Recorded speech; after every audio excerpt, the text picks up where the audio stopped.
Welcome to Swami Vivekananda institute. और मेरा नाम है नाजबिन और आज की क्लास में हम डिस्कस करेंगे हल्स ड्राइव रिडक्शन थ्योरी का जो फॉर्मूला उन्होंने दिया था उसके बारे में। हल्स ड्राइव रिडक्शन का जो फॉर्मूला है वो बहुत इंपॉर्टेंट है, यहाँ से अक्सर क्वेश्चन देखने को मिलते हैं। इसकी टर्म्स में से कौन सी टर्म्स की क्या होती है, कौन सी टर्म्स का मतलब क्या होता है, उसके बारे में हम सीखने वाले हैं। ठीक है, तो सबसे पहले तो आपकी को एक बार वो हल्स की ड्राइव रिडक्शन थ्योरी में थोड़ा सा क्विक रिवाइज करवा देती हूँ कि होती क्या है, उसके बाद हम उसके फॉर्मूले पे चलेंगे बिना किसी डीले के। ठीक है, तो सबसे पहले बात करेंगे हम कि जो हल्स ने थ्योरी दी थी वो उनका जो मेन बेसिक मोटिव था, उन्होंने किस मोटिव पे ये थ्योरी दी थी, वो थी होम्योस्टेसिस। मतलब किसके प्रिंसिपल थी, होम्योस्टेसिस, कि जो हमारी ह्यूमन बॉडी है वो किस फॉर्म में रहना चाहती है, बैलेंस के फॉर्म में रहना चाहती है, कंफर्ट के फॉर्म में रहना चाहती है। ठीक है, इस बैलेंस इक्विलिब्रियम वाली सिचुएशन को उन्होंने नाम दिया था होम्योस्टेसिस। ठीक है, लेकिन जब कभी इस होम्योस्टेसिस में डिसरप्शन होता है तो क्या जनरेट होती है, नीड जनरेट होती है, और नीड के बाद में क्या, एक साइकोलॉजिकल टेंशन जनरेट होता है। उस साइकोलॉजिकल टेंशन को उन्होंने नाम दिया था ड्राइव। और ड्राइव क्या करवाती है आपसे, जो भी आपकी नीड है उसको कंप्लीशन करने की डायरेक्शन में आपको मूव करवाती है। आप काम करते हैं, काम करने के बाद जो भी आपकी नीड है आप उसको फुलफिल कर लेते हैं ताकि आपकी बॉडी वापस होम्योस्टेसिस की कंडीशन में पहुंच पाए। तो ये बात उन्होंने हमको बताई थी। ठीक है, अब चलते हैं कि फॉर्मूला क्या बोलता है, फॉर्मूले के टर्म्स क्या क्या है, थोड़ा सा उसके बारे में बात करेंगे। चलते हैं, ये एक बार देख लीजिए, ये इस वाले डायग्राम से हम लोगों ने इसको सीखा था। ये देखिए, सबसे पहले कौन सी पोजीशन में, होम्योस्टेसिस, मतलब आराम वाली कंडीशन में। ठीक है, फिर अचानक क्या हुआ, नीड जनरेट हुई। नीड जनरेट कब होती है बताइए, नीड जनरेट तब होती है जब आपकी बॉडी एनर्जी लूज करती है। आपकी बॉडी को सर्टेन मटेरियल की रिक्वायरमेंट होती है, नीड मतलब एनर्जी को रीगेन करने के लिए। तो आपको क्या लगता है, भूख लगती है, मतलब क्या एहसास हुआ कि समथिंग इज लूज। ठीक है, एनर्जी लूज हो रही है, तो उसकी वजह से क्या जनरेट हुई, नीड जनरेट हुई। नीड क्या करती है, ड्राइव लेकर के आती है, साइकोलॉजिकल टेंशन क्रिएट करती है। ठीक है, वो ड्राइव क्या करवाएगी फिर आपसे, आपको ये देखो, ये ड्राइव जनरेट हुई। ये जब ड्राइव जनरेट होगी आपकी तो क्या करवाएगी, ये ड्राइव आपको कहाँ लेकर के जाएगी, उस नीड को कंप्लीशन करने के लिए। तो आप गए वेंडर के पास, गए, आपने वहां से खाना लिया और उसको खा लिया। अब जब खा लिया तो खाने के बाद में आपकी वापस कौन सी सिचुएशन आ जाएगी, होम्योस्टेसिस वाली सिचुएशन। आई होप आप लोगों को मेरी बात समझ आ गई होगी। चलते हैं नेक्स्ट स्लाइड पे। ये हो गया आपका फॉर्मूला। ठीक है, कि हल्स ड्राइव रिडक्शन फॉर्मूला क्या दिया था हल्स ने। ठीक है, तो ये पूरा मैथमेटिकल फॉर्मूला है, यहाँ से क्वेश्चन कैसे फ्रेम होते हैं वो भी सुन लिए। इसे पूरा का पूरा फॉर्मूला है ना, इस फॉर्मूले में कौन सी टर्म किस चीज को बता रही है, आपको वो बात बहुत अच्छे से समझ आना चाहिए कि कौन सा लेटर किस टर्म को, किस बात को, किस चीज को रिप्रेजेंट कर रहा है। ठीक है, और उसका मतलब क्या है, बस इतना सा ध्यान रखेंगे, आपका ये टॉपिक कंप्लीट हो जाएगा। ठीक है, लास्ट अभी जो रिसेंट एग्जाम में पेपर हुआ था वहां पे से एसएचआर की डेफिनेशन पूछी थी कि ये चीज क्या है। ठीक है, एसएचआर होता है हैबिट स्ट्रेंथ। ठीक है, इसके बारे में अभी हम डिस्कस करेंगे। डन, तो फॉर्मूले में एक एक टर्म को ध्यान से समझते हैं। इतने आप पहले फॉर्मूले को देखिए कि फॉर्मूले में है क्या क्या। तो सबसे पहले आप देखिएगा फॉर्मूले में क्या क्या चीजें हैं आपकी। ये देखें,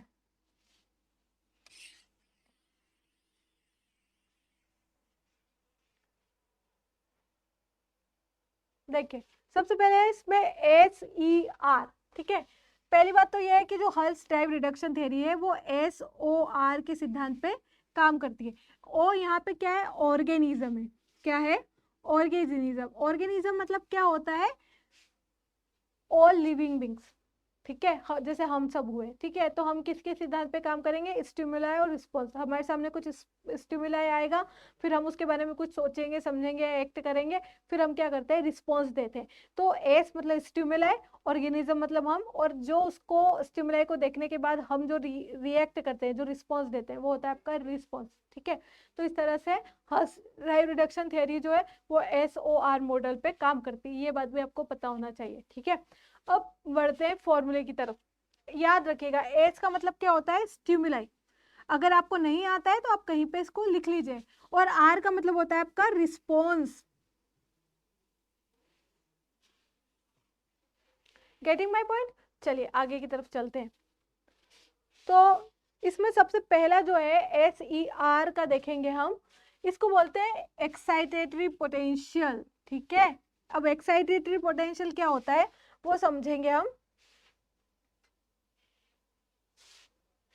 एक्साइटेटरी पोटेंशियल मतलब ये होता है कि कोई भी काम आप कितनी बार करेंगे, कितनी जल्दी करेंगे, ठीक है। फॉर एग्जाम्पल आपको ये एग्जाम्पल थ्रू आउट लेके चलेंगे हम, ध्यान रखिएगा कि आपको भूख लगी, मान लीजिए आपको भूख लगी और आपको खाना खाने जाना है, ठीक है।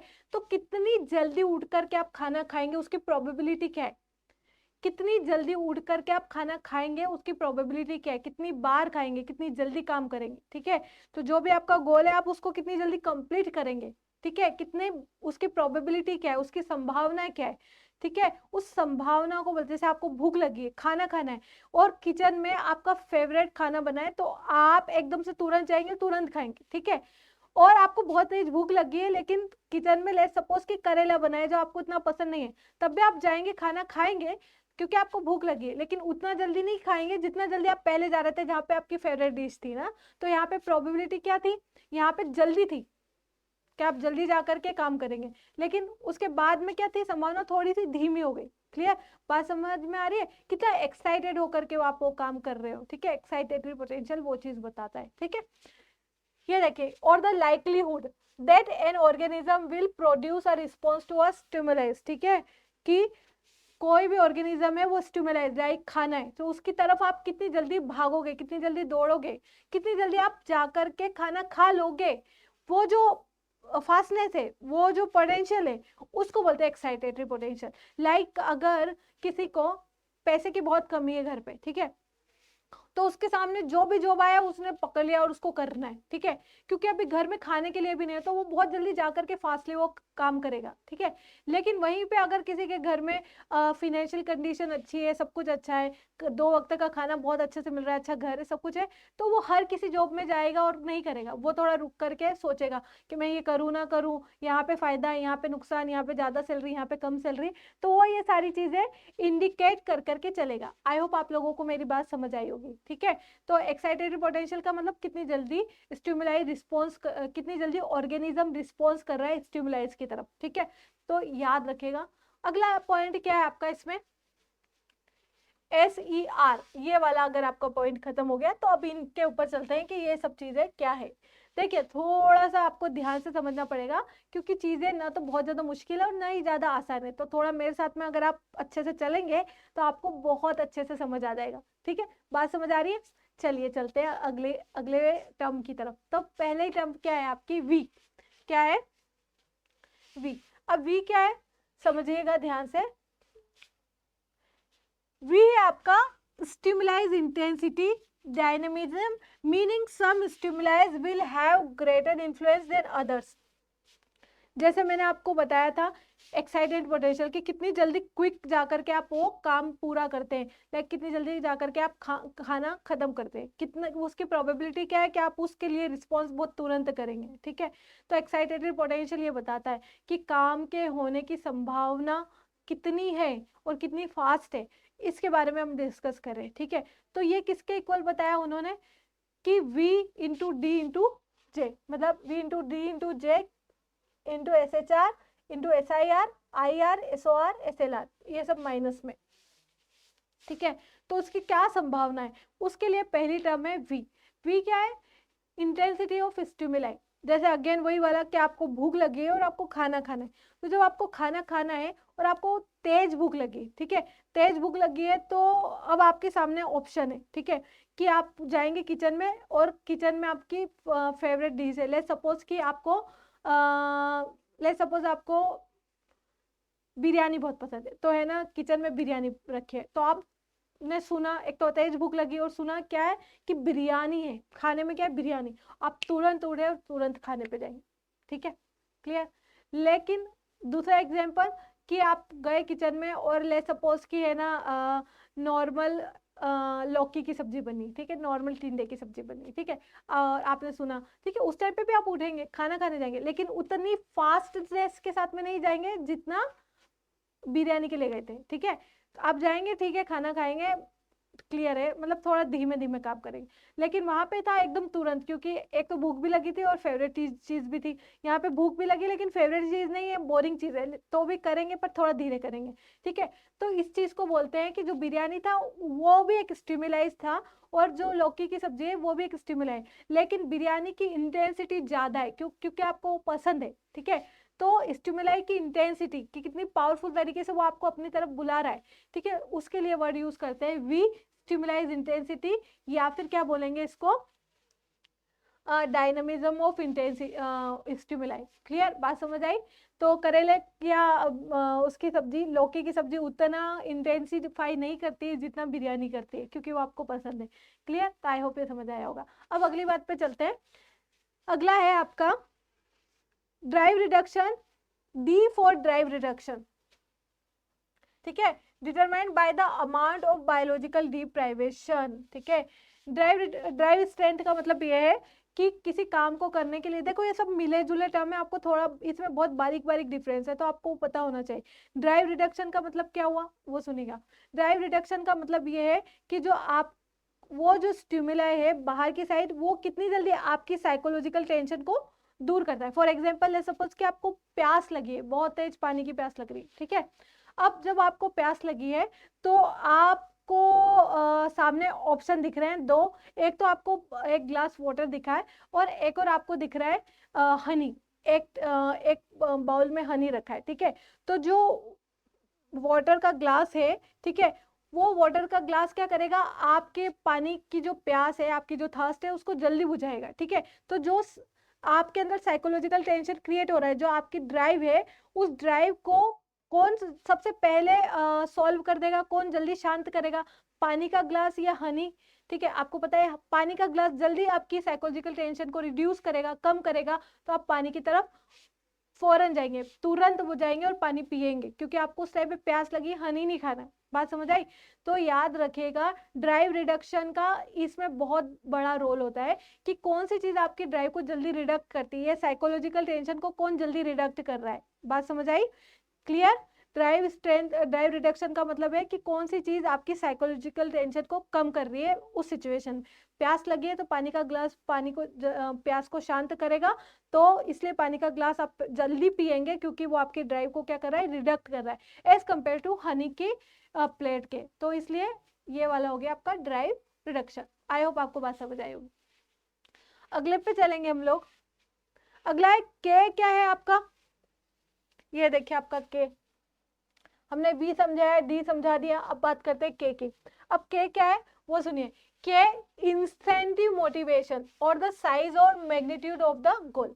फॉर एग्जाम्पल आपको एक रेस में पार्टिसिपेट करना है ना, और रेस में पार्टिसिपेट करने के बाद में आपको लेट सपोज कि एक बहुत बड़ा अमाउंट मिलने वाला है, लाइक लेट सपोज कि जो विनर होगा उसको 1 करोड़ रुपए मिलेंगे, ठीक है। तो आपको एक रेस में दौड़ना है, उसमें जो इनाम मिलेगा वो कितना है, 1 करोड़ रुपीज, ठीक है। एक तो ये हुआ, ठीक है। और एक और रेस में है जिसमें आपको पार्ट लेना है, जहाँ पे सिर्फ दौड़ना है, वहां पे आपको कोई इंसेंटिव नहीं मिलेगा, कुछ भी रिवॉर्ड नहीं मिलेगा। अब बताइए पहले कौन सा काम आप अच्छे से करेंगे, पहले किसकी तरफ जल्दी रिस्पॉन्स करेंगे, किसकी तरफ जल्दी भागेंगे, बताइए। ठीक है, ऑब्वियसली जहाँ पे आपको अमाउंट मिलेगा तो आप उस रेस में पहले पार्टिसिपेट करेंगे एज कम्पेयर टू सेकेंड वाली रेस जहाँ पे आपको कुछ नहीं मिल रहा है। तो जो इंसेंटिव है ना, उस अमाउंट का जो है इंटेंसिटी, वो भी आपके काम को करने की प्रोबेबिलिटी को क्या करती है, बढ़ाती है। तो क्या हो गया, इंसेंटिव साइज, ठीक है, कि वो जो काम आप कर रहे हैं उसमें जो आपको मिलेगा वो कितना पावरफुल है, वो कितना इन्फ्लुएंशियल है, वो कितना ज्यादा अट्रैक्टिव है, ठीक है। लाइक रेस में भागने के बाद में 1 करोड़ मिलना, 1 करोड़ अपने आप में बहुत बड़ा अमाउंट होता है, तो वो बहुत जल्दी अट्रैक्ट करेगा, इन्फ्लुएंस करेगा, वो चाहेगा कि आप ये काम करेंगे, तो आप रेस में भाग लेंगे ही लेंगे, चाहे जो हो, ठीक है। इसके अलावा और भी एग्जाम्पल्स हो सकते हैं, लाइक अगर किसी को गेम्स खेलना पसंद है, उसको बोल रहा है कि क्रिकेट खेलना है, और क्रिकेट खेलने के बाद में गेम खेलना भी पसंद है, और खेलने के बाद में आपको क्या मिलेगा, एक बहुत बड़ा अमाउंट मिलेगा, उसके साथ में कार मिलेगी, उसके साथ में और भी अलग अलग फैसिलिटीज दी जाएगी, तो आप उस चीज़ की तरफ बहुत तेजी से लपकेंगे एज कम्पेयर टू कि ऐसी जगह आपको क्रिकेट खिलाया जाए जहाँ पे आपको कुछ भी नहीं मिलने वाला। ठीक है, ऑब्वियसली क्रिकेट वहाँ पे भी खेलेंगे क्योंकि इंटरेस्ट है, लेकिन यहाँ पे ज़्यादा खेलेंगे जहाँ पे आपको कार मिल रही है, इंसेंटिव मिल रहे हैं, सारी चीज़ें। तो इंसेंटिव की अमाउंट का जितना ज़्यादा होगा, जितना ज़्यादा अट्रैक्टिव होगा, तो आप उस काम की प्रोबेबिलिटी को क्या करेंगे, बढ़ा देंगे। आई होप ये बात समझ आ गई होगी। अब आगे बात करेंगे, जो ये वाली चीज़ें थी इसमें, ये देखिए ये वाली चीज़ें जो थी आपकी, अब इसके बारे में बात करें। वी क्या हुआ, क्या बताया था आपको, स्टिमुलाइज इंटेंसिटी, ड्राइव रिडक्शन, ये सॉरी ड्राइव स्ट्रेंथ, के क्या हो गया आपका, ठीक है। ड्राइव स्ट्रेंथ मैंने बोला था कि कौन सी चीज आपकी ड्राइव जल्दी रिडक्ट करेगी, ठीक है। तो उस ड्राइव को जो रिडक्ट करेगी वही चीज क्या होगी, आपके बहुत ज्यादा पावरफुल होगी। ड्राइव स्ट्रेंथ होना चाहिए, उसको जल्दी से आपकी ड्राइव को रिडक्ट करना आना चाहिए, स्टिमुलाइज को, ठीक है। चलिए आगे बात करेंगे हम, क्या है इंसेंटिव, मोटिवेशन और द साइज ऑफ मैग्नीट्यूड, ठीक है। अब बात करते हैं हम जे की, कि जे क्या है इसके बारे में। The delay before the organism, इसको समझने से पहले एक बार एसएचआर पढ़ लेते हैं कि एसएचआर क्या है। एसएचआर है आपका हैबिट स्ट्रेंथ, इसका मतलब ये होता है established by the amount of previous conditioning. Habit strength का मतलब ये है कि लाइक आपको कभी भूख लगी, आप किचन में गए और आपको वहां पे खाना बिल्कुल बिरयानी मिली, अच्छे से आपने खाना खाया और आपका काम खत्म, काम खत्म हो गया। अब सेकेंड बार फिर आपको भूख लगी, आप फिर किचन में गए, फिर आपको कुछ अच्छा सा खाने को मिला और फिर आपकी भूख शांत हुई, फिर अगले दिन ऐसे ही हुआ। तो इस तरह से क्या हुआ, पहली बार, दूसरी बार, तीसरी बार में जो आपकी रिस्पॉन्स करने की कैपेबिलिटी है, रिस्पॉन्स करने की जो आपकी रेट है वो बढ़ जाएगी, क्योंकि आपको पता है कि आपको भूख लगेगी, आप किचन में जाएंगे और आपको कुछ अच्छा खाने को मिल जाएगा। तो इसको बोलते हैं जैसे आपकी हैबिट है, और उस हैबिट में जितनी स्ट्रेंथन होगी, जितने सही जब जब आपको नीड हुई तब तब आपको सही टाइम पे सामान मिल गया, तब तब आपको स्टिमुलाइज मिल गया, तो उसकी वजह से आपकी जो हैबिट होगी वो मजबूत हो जाएगी। अब जब भी भूख लगेगी किचन जाएंगे और खाने को मिल जाएगा, भूख लगेगी किचन में गए खा, तो आपकी जो ये आदत है, ये आदत जितनी ज्यादा स्ट्रांग होगी, आपके डबल से वही काम करने की प्रोबेबिलिटी क्या हो जाएगी, बहुत ज्यादा बढ़ जाएगी। तो इसको बोलते हैं हैबिट स्ट्रेंथ। आई होप आप लोगों को मेरी बात समझ आई होगी, ठीक है। चलिए आगे की बात करते हैं। अब बात करते हैं जे की। अब जे मतलब क्या होता है आपको याद रखना है। जे का मतलब होता है delay before the organism is allowed to seek reinforcement. Delay का मतलब क्या होता है, देरी होना। देरी होना, किस में देरी होना, before the organism is allowed to seek reinforcement, उससे पहले कि ऑर्गेनिज्म रिइंफोर्समेंट लेकर के आए अपने अंदर। लाइक जैसे भूख लगी और खाने का उसके दिमाग में ख्याल आए, खाने को लेकर के खाना जब उसको रिइंफोर्स करे, उससे पहले ही क्या हो जाए, उसमें देर हो जाए। लाइक आपकी भूख, ले सपोज कि आपको पता है कि भूख लगेगी, किचन में खाना है, बिरयानी आपको जाना है, लेकिन क्या हो अगर आपको भूख लगी हो और आपको थोड़ी ही देर में क्या हुआ हो, दूसरा काम याद आ गया हो, ठीक है, या फिर आपको पता है कि आप जो काम कर रहे हैं वो बहुत ज्यादा इंपॉर्टेंट है, तो आप क्या करेंगे, उस रिइंफोर्समेंट को जो वहां से मिल रहा है, कहाँ से मिल रहा है आपको, किचन के खाने से मिल रहा है, तो अभी आप वहां नहीं जाएंगे क्योंकि आप अभी बहुत ज्यादा व्यस्त हो किसी काम में, ठीक है। तो अब जो आपको भूख लगी थी ना, उसके जो रिइंफोर्समेंट मिलने वाला था, कहाँ का, किचन से, खाने का, वो क्या हो गया, डिले हो गया। क्यों डिले हो गया, क्योंकि अभी आप उठ नहीं रहे हो, क्योंकि आपको इससे ज्यादा जरूरी कुछ काम करना है। तो जब कभी इंसेंटिव मिलने वाले रिइंफोर्समेंट में डिले होता है, देरी होती है, तो काम की प्रोबेबिलिटी, खाना खाने की, जैसे अभी आप दूसरे काम में इंडल हो, अब आपकी थोड़े टाइम बाद भूख मर गई, ठीक है, अब आप उतने इंटेंसिटी के साथ जाकर के खाना नहीं खाओगे। बात समझ आ रही है। तो इस चीज ने क्या किया, आपके काम की प्रोबेबिलिटी को क्या कर दिया, कम कर दिया। बात समझ आई। चलते हैं आगे की तरफ। अगला क्या है आपका, SIR। SIR क्या होता है, कंडीशन इनहिबिशन, ठीक है, caused by previous lack of reinforcement. इसका सबसे अच्छा एग्जांपल ये है कि लाइक आपको प्यास लगी, पानी पीना जाना था, ठीक है, पानी पीने के लिए जाना था फ्रिज के पास में, तो आप गए, आपको प्यास लगी, आप फ्रिज की तरफ गए, फ्रिज की तरफ आपने देखा, फ्रिज खोला और वहाँ पे बहुत सारी बोतल है लेकिन सब खाली, ठीक है। अब आपको प्यास लगी थी, फिर आप इधर उधर से कहीं और से पानी लेके आए और आपने पिया। फिर दूसरे दिन फिर प्यास लगी, आप फिर फ्रिज के पास गए, आपने फ्रिज खोला और वहाँ पे देखा सारी बोतल खाली है, ठीक है। इसी तरह से तीसरी बार, चौथी बार, बार बार इस तरीके से हुआ, तो आपकी क्या हो गई, एक कंडीशनिंग हो गई कि क्या हुआ कि जब भी आप जाएंगे आपको बोतल खाली मिल गई, ठीक है, खाली ही मिलेगी। तो उसने क्या करा, उस चीज ने क्या करा कि अब जब भी प्यास लगेगी तो आप उठ के फ्रिज की तरफ पानी के लिए एकदम नहीं दौड़ेंगे। क्यों क्यों नहीं दौड़ेंगे? क्योंकि आपको पता है कि फ्रिज में बोतल है वो खाली ही मिलेगी। तो इस चीज को क्या बोलते हैं, जब आपका कंडीशनिंग इस तरह से हो जाती है कि आप उस रिन्फोर्समेंट के लिए गए, पानी की तरफ गए लेकिन आपको नहीं मिला, तो वो जो आपकी ड्राइव हुई थी वो इनहिबिट हो गई, जो आपकी जो नीड थी अब वो पूरी नहीं होगी, आपको पता चल गया। तो अब आप खड़े होकर के फ्रिज के पास नहीं जाएंगे या पानी पीने में डिले करेंगे क्योंकि आपको पता है पानी इजीली नहीं मिलेगा। तो इस चीज को बोलते हैं कंडीशनड इनहिबिशन। आई होप आपको मेरी बात समझ आई होगी। चलते हैं नेक्स्ट की तरफ। नेक्स्ट है आपका IR। IR का मतलब होता है रिएक्टिव इनहिबिशन और फटीग। रिएक्टिव इनहिबिशन का मतलब ये हुआ कि फॉर एग्जांपल आपको बहुत तेज भूख लगी, आप किचन की तरफ गए, बिरयानी वहां पर, लेकिन आपको बिरयानी पूरे तरीके से बनी हुई नहीं मिली। अब आप गए, आपने देखा कि सामान सब रखा हुआ है लेकिन बना हुआ नहीं है कुछ भी खाने के लिए, तो आप गए और आपने खाना बनाया, ठीक है, लेकिन बहुत तेज भूख लग रही थी और आप अभी जब भूख लगी आपने खाना बनाना शुरू किया, ठीक है, आपने पूरा अच्छे से तेल गरम किया और इस तरीके से करके पूरा का पूरा खाना बनाया। अब उस खाना बनाते बनाते बनाते आपको 3-4 घंटे हो गए लेट्स सपोज। तो 3-4 घंटे जब आपने काम किया, जब भूख लग रही थी, ठीक है, अब जब काम करते रहे, काम करते रहे, तो आपकी भूख जो है ना वो क्या हो गई, खत्म हो गई, ठीक है।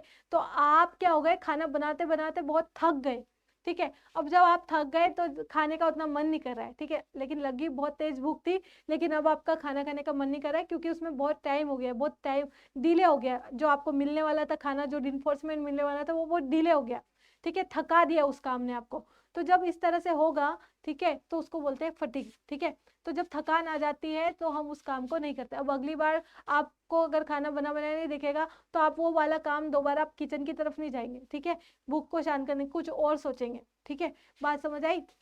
तो यही होता है कि SIR का मतलब होता है स्टिमुलाई, I मतलब इनहिबिशन है ना, R मतलब रिस्पॉन्स। तो condition inhibition caused by previous, sorry ये वाला IR रिएक्टिव इनहिबिशन और फटीग, मतलब कि आप गए थे और आपको मिल जाना था खाना फटाफट लेकिन आपको मिला नहीं, आपको बनाना पड़ गया, आप थक गए, तो अब वो काम की प्रोबेबिलिटी क्या हो गई, मतलब आपके रिस्पॉन्स करने की प्रोबेबिलिटी क्या हो गई, कम हो गई। अब नेक्स्ट टाइम जाकर के वापस बनाएंगे नहीं, भूख लगेगी तो डायरेक्ट ऑर्डर करेंगे, कुछ मंगवा लेंगे, लेकिन किचन में जाके बनाएंगे नहीं, क्योंकि क्या होगा, अगर जाएंगे बनाएंगे तो आपके जो रिस्पॉन्स करने की कैपेबिलिटी, लाइक स्टिमुलाई की तरफ जाने की कैपेसिटी है या प्रोबेबिलिटी है, वो बहुत डिक्रीज हो जाएगी, ठीक है, क्योंकि आप थक गए होंगे। तो थकान की वजह से भी एक्साइटेटरी पोटेंशियल की वैल्यू क्या होती है, कम होती है, ठीक है।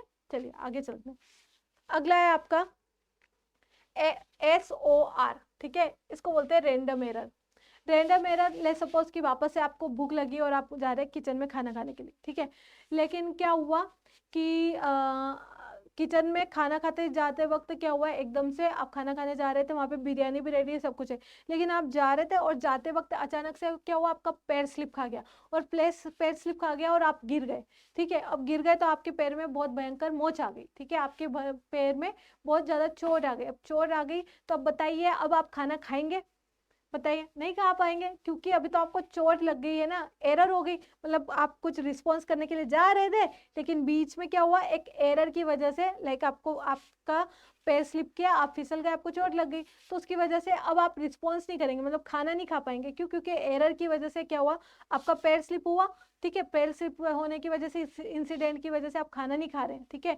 तो इस तरह की चीजें, अगर किसी रिस्पॉन्स की तरफ जाना है और बीच में ही कुछ अनएक्सपेक्टेड हो जाता है, ठीक है, तो उसको बोलते हैं रैंडम एरर, जिसकी वजह से एक्साइटेटरी पोटेंशियल की वैल्यू क्या हो जाती है, कम हो जाती, मतलब जो काम आप करने जा रहे थे अब आप उसको नहीं करेंगे, ठीक है। इसी तरह से कुछ और एग्जाम्पल ले लेते हैं, जैसे फॉर एग्जाम्पल आप पढ़ाई कर रहे हैं, बहुत ज़्यादा मोटिवेटेड है किसी एग्जाम के लिए, ठीक है, और आपने बहुत अच्छे से, आपको एग्जाम लिखने जाना है, अब एग्जाम लिखने के लिए आप जाने ही वाले, पेपर करने वाले, लेकिन आप स्कूटर से क्या कर रहे हैं, कहा जा रहा है एग्जाम हॉल जा रहे हैं एग्जाम लिखने के लिए, लेकिन रास्ते में ले सपोज आपकी स्कूटर खराब हो गई, ठीक है, स्कूटर खराब हो गई गई तो उसको ठीक करवाने आपको 3-4 घंटे वेस्ट हो गए और आपके एग्जाम छूट गए। आप देना तो चाहते थे, वो काम करना तो चाहते थे, रिस्पॉन्स तो करना चाहते थे, लेकिन बीच में क्या हुआ, एरर हो गई, क्या हो गई, स्कूटर खराब हो गई। तो इस तरह से जो बीच में कुछ इंसिडेंट होते हैं जिसकी वजह से एक्साइटेटरी पोटेंशियल नहीं हो पाता है, मतलब जब जो चीज़ चाह रहे हैं, जो रिस्पॉन्स देना चाह रहे हैं वो नहीं हो पाता है, तो उसको बोलते हैं आपको रैंडम एरर। आई होप आपको मेरी बात समझ आ गई होगी। अब चलते हैं नेक्स्ट की तरफ। अगला क्या है आपका, HLR, रिएक्शन थ्रेशोल्ड और the smallest amount of reinforcement that will produce learning. देखिए मैं अगेन बोल रही हूँ, ये सारी टर्म्स को आपको लिख लेना है और इनको याद रख लेना है, ठीक है। हर एक चीज़ को जरूरी नहीं कि आपको पूरी पूरी डेफिनेशन पता हो, नहीं पता होगी तो इट्स टोटली ओके, बस आपको जो टर्म है उसकी मीनिंग पता होना चाहिए, दैट्स इट। जैसे SIR है तो ये क्या है, SOR है तो ये क्या है, SHR है तो क्या है, यहाँ से क्वेश्चन आते हैं, ठीक है। अब लास्ट वाला बट नॉट लीस्ट क्या था, HLR, रिएक्शन थ्रेशोल्ड और the smallest amount of reinforcement that will produce learning. ये अगेन बहुत ज़्यादा इंपॉर्टेंट चीज़ हो जाती है कि कौन सा स्मॉलेस्ट अमाउंट है जो आपको एकदम काम करवाएगा। फॉर एग्जाम्पल अभी आपको इतनी तेज भूख नहीं लगी, नॉर्मल भूख लगी, ठीक है, लेकिन मम्मी जाके किचन में कुछ अच्छा सा बना रही है, लाइक वापस अगेन बिरयानी बना रही है, ठीक है।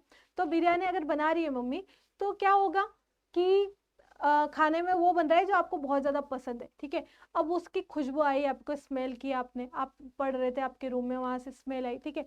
स्मेल आई तो आपने सोचा कि चलिए चलते हैं, है ना, और कहाँ की तरफ चलते, किचन की तरफ। इतनी तेज भूख नहीं लगी, लेकिन चूंकि आपको खुशबू आ गई कि हाँ कुछ अच्छा बन रहा है किचन में, तो आप एकदम से उठे और आप तुरंत रिस्पॉन्स किए और खाना खाने चले गए, ठीक है।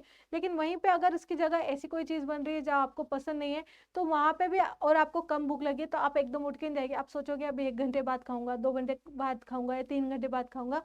तो दोनों ही कंडीशन को कंपैरिजन किए। पहले कंडीशन जब आपका कुछ फेवरेट बन रहा है किचन में, तब भी आपको नॉर्मल भूख लगी थी, लेकिन आपकी एक्साइटेटरी पोटेंशियल क्या थी, बहुत तेज थी कि चलो उठ के अभी खा लेता हूँ। लेकिन दूसरी कंडीशन में जब इंटरेस्टिंग नहीं बना हुआ होता है, ठीक है, मतलब कि जो आपकी जैसे बिरयानी है तो उसका जो स्मॉलेस्ट अमाउंट जो है आपको क्या करने के लिए, खाना खाने के लिए, वो तेज है, वो बहुत क्या है, बहुत, जैसी स्मेल आए आप उठ गए, ठीक है।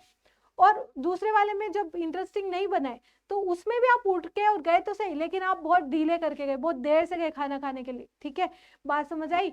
तो रिएक्शन थ्रेशोल्ड का मतलब ये होता है smallest amount of the reinforcement that will produce learning, के स्मॉलेस्ट अमाउंट, बस स्मेल ही आई थी बिरयानी की और आप उठ के और क्या करने गए थे, अपना काम करने चले गए थे। आपने क्या किया था, रिएक्शन दिया था, रिस्पॉन्स दिया था, किसकी तरफ, खाने की तरफ, लेकिन दूसरे में नहीं दिया, ठीक है। तो इसलिए जो बिरयानी का स्मॉलेस्ट अमाउंट है रिइंफोर्समेंट का, वो क्या है, बहुत एकदम से क्विक है, वो क्या करता है, आपको एकदम अट्रैक्ट करता है, लेकिन दूसरे का एकदम नहीं कर पाया, ठीक है। तो बिरयानी का रिएक्शन थ्रेशोल्ड क्या हो गया आपका, क्या हो गया, एकदम से बहुत कम हो गया, मतलब थोड़ी सी स्मेल आई और आपने एक्ट कर लिया। लेकिन दूसरा अगर इंटरेस्टिंग नहीं बना हो तो उसका रिएक्शन थ्रेशोल्ड क्या है, बहुत ज्यादा है। अब ज्यादा है तो उस लेवल पे इंटरेस्ट होगा, उस लेवल पे तेज भूख लगेगी, तब जाकर के आप खाएंगे। आई होप आपको मेरी बात समझ में आ गई होगी। रिएक्शन थ्रेशोल्ड मतलब कि अमाउंट में कितना ज्यादा इन्फ्लुएंस है आपको अपनी तरफ बुलाने के लिए, मतलब उस स्टिमुलस में कितना ज्यादा इन्फ्लुएंस है आपको अपनी तरफ खींचने के लिए, अपना रिस्पॉन्स देने के लिए। बिरयानी का रिस्पॉन्स क्या है, डेफिनेटली सॉरी रिएक्शन थ्रेशोल्ड कम है, कम, जस्ट स्मेल ही आई और आपने क्या किया, उसको गए खाने की तरफ मुड़ गए, लेकिन दूसरे का नहीं था। आई होप आप लोगों को मेरी बात समझ में आ गई होगी। तो ये आपका हल्स टाइप रिडक्शन का फॉर्मूला था। इन सब की टर्म्स को लिखिएगा और इसको याद करने की कोशिश कीजिएगा, ठीक है। आई होप आपको आज की क्लास में थोड़ा समझ आया होगा, क्लियर हुआ होगा। इन सबको एक बार लिख लीजिएगा और लिखने के बाद बस इतना पता होना चाहिए कि किस चीज़ को क्या बोलते हैं। तो एक बार और हल के फॉर्मूले पे चलते हैं हम लोग। ये देखिए फॉर्मूले में क्या था कि एक्साइटेटरी, एसीआर क्या था, एक्साइटेटरी पोटेंशियल था, और the likelihood that the organism will produce response. मतलब एक्साइटेटरी पोटेंशियल का सीधा सा मतलब ये होता है कि आप कितनी जल्दी रिस्पॉन्स देंगे किसी भी चीज़ के लिए। सीधी सी बात है। वो किन किन चीज़ों पे डिपेंड करता है, वो आपकी इन चीज़ों पे और इन चीज़ों पे डिपेंड करता है, ठीक है। थोड़ा सा मैं इसको आपको क्या करती हूँ, समझाने की कोशिश करती हूँ। ये देखें, क्लियर। अच्छा, एक क्वेश्चन ये भी आता है कि मैम ये पॉजिटिव क्यों लिखे हैं, ये नेगेटिव क्यों लिखे हैं, ये भी समझिएगा। देखिए, सबसे पहले ये वाले सब पॉजिटिव है ना, कैसे आपके पॉजिटिव है, और ये किस में आ रहे हैं आपके नेगेटिविटी में, कि इनको कम करेंगे। अब ये सब चीजें क्या होती है, आपके पोटेंशियल को बढ़ाने वाली है, ठीक है। एक्साइटेटरी पोटेंशियल को, कोई भी रिस्पॉन्स है उसको बढ़ाने के लिए ये सब चीजें पॉजिटिव वे में काम करती है। मतलब ये सारी चीजें मजबूत होगी तो आप तुरंत काम करेंगे, ठीक है, तुरंत एक्शन लेंगे, तुरंत रिस्पॉन्स दिखाएंगे। लेकिन ये वाली चीजें क्या करती है, आपकी रिस्पॉन्स की कैपेबिलिटी को कम करती है। रिस्पॉन्स की कैपेबिलिटी को क्या कर रही है, कम कर रही है। तो जो रिस्पॉन्स की कैपेबिलिटी को बढ़ा रही है, वो चीजों में से जो रिस्पॉन्स की कैपेबिलिटी को कम कर रही है उनको माइनस करते हैं, तो रियल एक्साइटेटरी पोटेंशियल आ जाता है, ठीक है। बात समझ आई। क्या क्या, वी डी के जे एस एच आर क्या क्या था, एक एक बार बताइए। वी क्या था, स्टिमुलाइज इंटेंसिटी। डी क्या था, ड्राइव स्ट्रेंथ। क्या क्या था, इंसेंटिव मोटिवेशन। जे क्या था बताइए, जे क्या था आपका, ये देखिए जे आपका था the delay before the organism allowed to seek reinforcement, ठीक है। मतलब कि डिले बिफोर द जो ऑर्गेनिज्म है वो रिइंफोर्समेंट कर रहा है, उसमें जो डिले हो रहा है, ठीक है। तो ये हुआ। और उसके बाद में एसएचआर क्या हो गया आपका, हैबिट स्ट्रेंथ, याद रखिएगा ये सब टर्म इंपॉर्टेंट है। एसआईआर क्या हो गया आपका, कंडीशनड इनहिबिशन, ये देखें एसआईआर आपके क्या हो गया, कंडीशनड इनहिबिशन। आईआर क्या हो गया आपका, रिएक्टिव इनहिबिशन। एसएलआर क्या हो गया आपका, रिएक्शन थ्रेशोल्ड, ठीक है। तो इस तरह से आपको ये चीजें याद रखना है। एक और चीज इसमें बच रही है बीच में, एसओआर क्या हो गया आपका, रैंडम एरर। आई होप आप लोगों को आज की क्लास में समझ आया होगा, फॉर्मूला क्लियर हो गया होगा। ये फॉर्मूला बहुत इंपॉर्टेंट है, आप लोगों को ध्यान रखना है, क्लियर। अब इसके आगे के वीडियो लेक्चर में हम बात करेंगे अगली थेरीज की। आज के लिए इतना बहुत है। Thank you so much for learning, thank you so much for watching. एक और बात याद रखिएगा, इन सब चीज़ों को जरूर लीजिएगा शॉर्ट नोट में और बार बार रिवाइज कीजिएगा, आपको याद हो जाएगा, ठीक है। आई होप आज की क्लास समझ आई होगी। Thank you so much for watching.